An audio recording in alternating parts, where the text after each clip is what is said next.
Hi, this is Lela Markham, and I'm reading an excerpt from my short Redemption Reformatted, found in the soon-to-be-released Clarion Call 5, Fire and Faith. Welcome to the COVID-19 quarantine version of my life, where I confine my hair because I can't get product for curly Medusa locks. If that's not a metaphor for current life, I don't know what is. The background for this short is that Ryan went looking for freedom in a party lifestyle, but he learns that true liberty comes with meeting his obligations. Redemption Reformatted. I quit drinking when the bottle is empty, so it's best not to start. It's like I think life's answers are at the bottom of that bottle, but when I get there, I've forgotten all the questions. That's what I learned during my latest stint in court-ordered rehab. Brilliant, huh? 4 weeks of talking about my feelings, and that's what I came up with. To my credit, I spent the first week puking and shaking, so not much stuck in my head. On the third day, I paused puking long enough to admit I'd lost control of my life, and most especially drinking. Then came step 2. I've kicked that troll in less pleasant places, jail and under a bush in a park where I live, maybe a dozen times. I've always picked up the bottle as soon as I scraped together any money, sometimes buying alcohol instead of food. Drinking had been my more or less full-time occupation for 2 years, interfering with paying jobs, making rent. But all that changed 6 months ago. On my 4th time in rehab, I didn't duck step 2. I actually thought about it. Alcoholics need a higher power.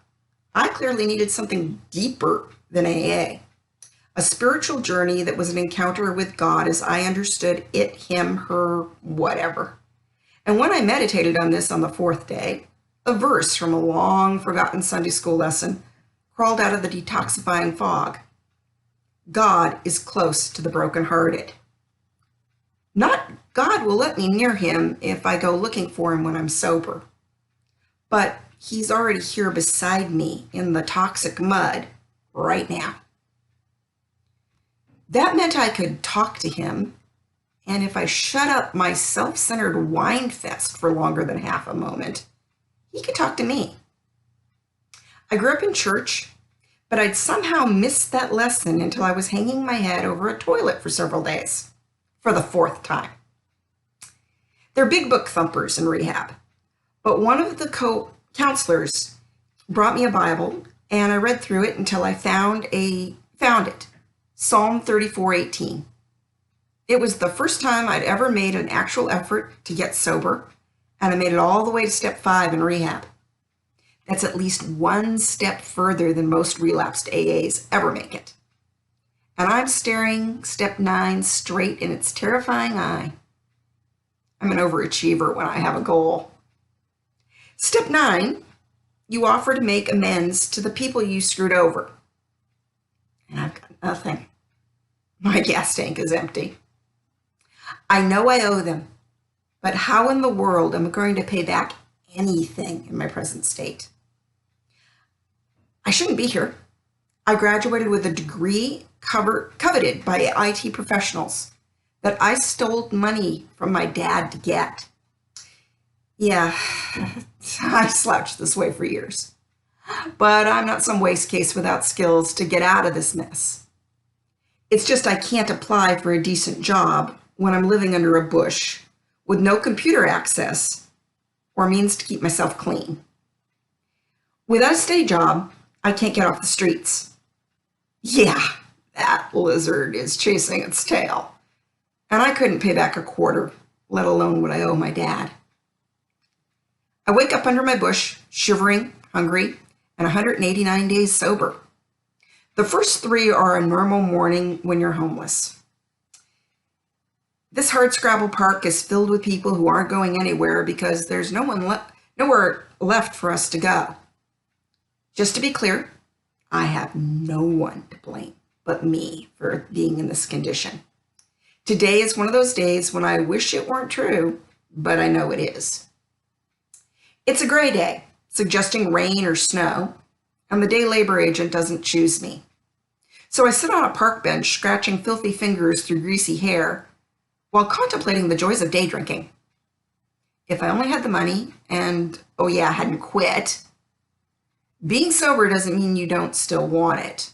And there are days when I'm cold, hungry, tired, and fed up. I want it more than others. My buddy Luke and I agree that I'd have other excuses if I had a job, roof, and food to eat. So the circumstances of my life are not a reason to drink. That's why I get off my butt and ask Eileen, the owner of a nearby coffee shop, if I can clean the windows for some food. Today I prefer food over money, because once I have food in my system, I'll remember that I can't get out of this cesspit if I go back to drinking. I do a great job on the windows because it's warm in the coffee shop, and I'm so tired of being cold. A bone-deep ache seeps into my soul, so I fear I'll never be warm again. Ever since rediscovering my higher power in rehab, I've been praying every day, almost all day, and Jesus has helped me to stay sober and figure out where I've gotten life wrong. But as the days get shorter and the nights colder, I've been praying for rescue. I know, selfish. God is not my cosmic sugar daddy. I know I made this mess I'm dying in. I'm also certain that if he doesn't intervene on my behalf soon, I'm going to end up a statistic under that bush.